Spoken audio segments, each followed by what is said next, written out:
Well,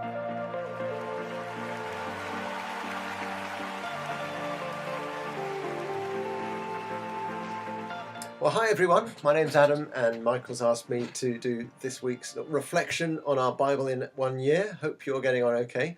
It's been a funny week of readings, hasn't it? We've gone from all the drama of the stories of David and Saul and Jonathan into a sort of mix of Psalms and lists of names in Chronicles. I don't know how you're getting on with that, but I think the three areas together have sort of landed with me in a really interesting way. I love the Psalms. I love the way reading the Psalms kind of shapes my relationship with God. It sort of frames how I see God and how I see life. Because the Psalms have got a bit of everything. They've got wisdom for life. They're deeply devotional. They've got emotion and frustration coming out. And as I'm learning to live in the book of Psalms, it's actually giving me, I think, an ongoing way to shape my thinking and how I see God and then how I live. But what was really interesting was to actually to be reading the Psalms alongside the stories of David who wrote them. And David with all his strengths and all his flaws and weaknesses. David with his many wives, his complicated family, with his political crises going on. And it kind of dawned on me, this guy David, who clearly had a remarkable relationship with God. He didn't have the Bible. He didn't have the book of Psalms because he was writing it. And we are in a much more privileged position, aren't we? That we've got the Holy Spirit. We've got intimacy with God through Jesus. We've got the fullness of the Scriptures.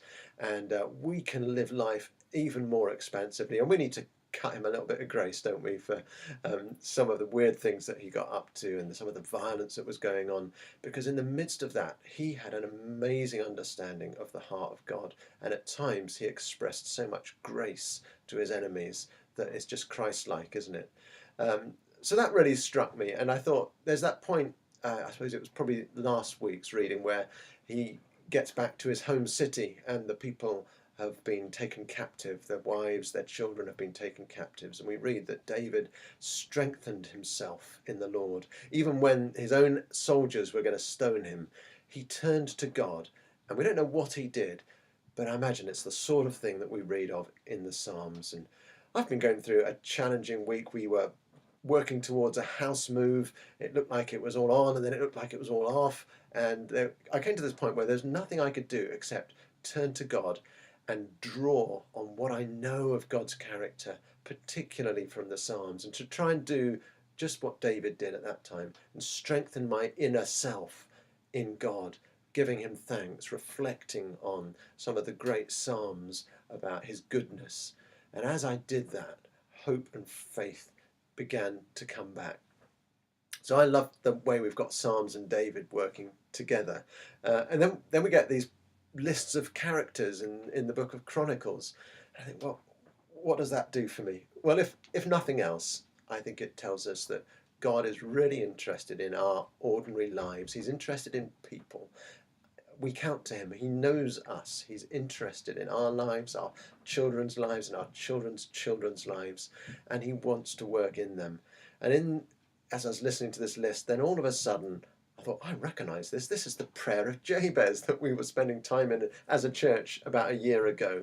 And that just so encouraged me that here was a man who took God at his word, who believed in God's goodness and God's desire to bless us as his people. And he prayed a bold prayer and God answered it.